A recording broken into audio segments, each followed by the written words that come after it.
Hi guys, अस्सलाम वालेकुम। कैसे हैं आप सब लोग? उम्मीद करती हूँ आप सब लोग खैरियत से होंगे। Welcome back to another video. If you are new on this channel then I request you to please like and subscribe our channel, and if you have already subscribe our channel then thank you so much for subscribing our channel. In today's video I'm going to tell you some important thing that you should know before coming to Italy, because you know कि हर country का और हर reason का जो है वो culture is totally different from the other country. तो जब आप इटली आते हैं तो आप लोगों को कुछ चीज़ों का पता होना बहुत ज़्यादा ज़रूरी है जो कि आपके लिए बेनिफिशियल होंगे. एज अ स्टूडेंट आए या जॉब के लिए आए, किसी भी चीज़ के लिए आए, तो these things are really important for all the people जो कि इटली में आते हैं और यहाँ पे सर्वाइव करना चाहते हैं, और लॉन्ग टर्म के लिए, चाहे शॉर्ट टर्म के लिए आए चाहे लॉन्ग टर्म के लिए आए. तो ये बहुत इंपॉर्टेंट वीडियो है जो अगर आप वहाँ यहाँ पे आके रहना चाहते हैं. तो फर्स्ट पॉइंट क्या है जो कि आपको पता होना चाहिए? Learn Italian language. क्योंकि जब आप लोग किसी भी कंट्री में जाते हैं तो आपके माइंड में ये होता है कि जी सब जो है वो इंग्लिश में बात करेंगे, तो सब इंग्लिश में बात नहीं करते हैं. यूरोप के इतने सारे कंट्रीज हैं तो हर कंट्री की अलग अलग लैंग्वेज है. अगर आप इटली में आते हैं तो यहाँ पे इटालियन लैंग्वेज बोली जाती है. आप कहीं पे भी जाओ, किसी भी ऑफिस में जाओ, you will go to bank, university, restaurants, everywhere. तो जो ज़्यादातर लोग हैं, 90% लोग जो हैं, they communicate in Italian language. और बहुत से लोग ऐसे हैं they can not even understand it English. तो आपने क्या करना है कि यहाँ से इटालियन थोड़ी सी सीख के जानी है. आप B1 लेवल की, B2 लेवल की जो है वो इटालियन यहाँ से सीख के जाएं कि आपको वहाँ जाके जिस तरीके से लोगों को good morning, good night, hello, hi, ciao, बुongiorno, ये इटालियन के वर्ड्स हैं कि जब आप किसी के साथ मिलते हैं, अगर आपने इनफॉर्मली मिल रहे हैं तो यू कैन से चाओ, अगर आप फॉर्मल में मिल रहे हैं तो आपने बुongiorno कहना है. तो इस तरह की जो मेन वर्ड्स हैं वो आप सीख के जाए, मेन सेंटेंसेस जो हैं वो आप सीख के जाए तो आपके लिए आसानी होगी. सेकंड चीज क्या है? Dress appropriately. अब आप यहाँ पे कहेंगे ड्रेस अप्रोप्रिएटली का क्या मतलब है? तो यहाँ पे ये कि जब आप डिनर पे जा रहे हैं तो आपने की ड्रेसिंग कैसी होनी चाहिए, आप लंच पे जा रहे हो तो आपकी ड्रेसिंग कैसी होनी चाहिए. इटालियंस जो है वो, क्योंकि ऑब्वियसली एवरीबडी नोज के इटली जो है वो फैशन इंडस्ट्री है और मिलान जो है वो ऑब्वियसली फैशन इंडस्ट्री है. तो इटालियंस जो है वो फैशन में बहुत यार इनटू फैशन. तो दे नो के अगर आपने कहीं पे भी जाना है, किसी भी ओकेजन में जाना है, तो आपकी ड्रेसिंग कैसी होनी चाहिए. तो अपने माइंड में रख के जाइएगा कि अगर आप डिनर के लिए जा रहे हैं तो आपने कैसी ड्रेसिंग करनी है, यूनिवर्सिटी में जा रहे हैं तो कैसी ड्रेसिंग करनी है, अगर आप किसी की बर्थडे वगैरह पे जा रहे हो तो वो कैसी ड्रेसिंग होगी.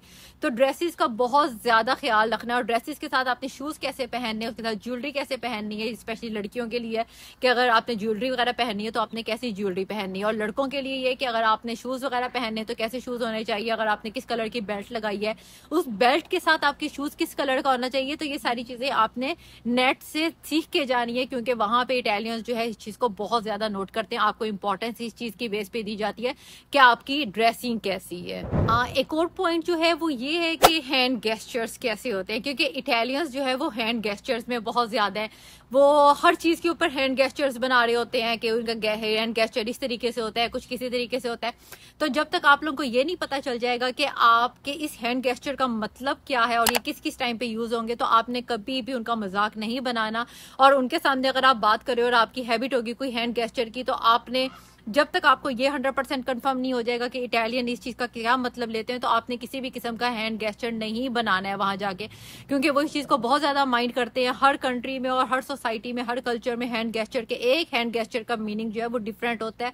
तो अब वहाँ जाके कोई भी अगर हैंड गेस्चर बनाते हैं तो फर्स्ट आपने पहले ये देखना है, नेट पे सर्च करना है कि इसका मीनिंग क्या है और ये मैं किस किस मौके पे यूज़ कर सकता हूँ या कर सकती हूँ. तो आपने उसके बाद वो हैंड गेस्चर इटालियंस के सामने यूज़ करना है.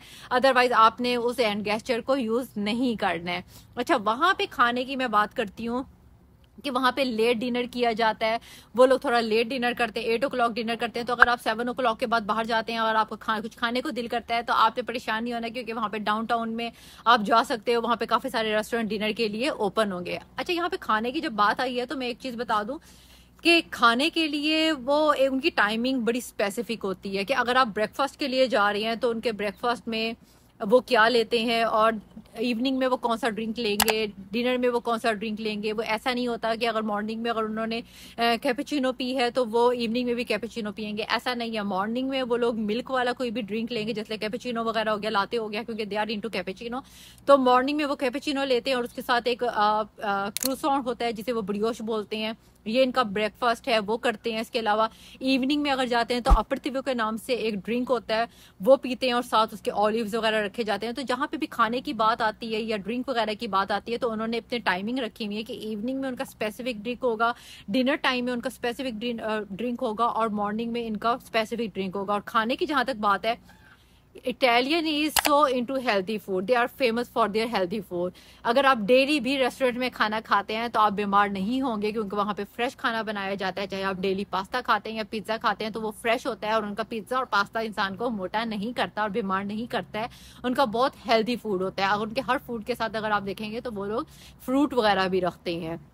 अच्छा, नेक्स्ट चीज़ क्या है कि अगर आप वहाँ पे नए हैं और आपने टिकट बाई की है, टिकट ट्रेन की टिकट बाई की है, मेट्रो की टिकट बाई की है, always remember to validate your ticket. Validate के बगैर टिकट आपकी इनवैलिड होगी, आपकी वो टिकट का कोई फायदा नहीं। पैसे आपने लगा दिए है, लेकिन आपको उसके ऊपर फाइन हो सकता है, क्योंकि ये मेरे साथ भी हुआ था। खैर मुझे फाइन नहीं हुआ था क्योंकि मैंने उन्हें एक्सप्लेन कर दिया था कि मैं न्यू हूँ, इसलिए मुझे फाइन नहीं हुआ था।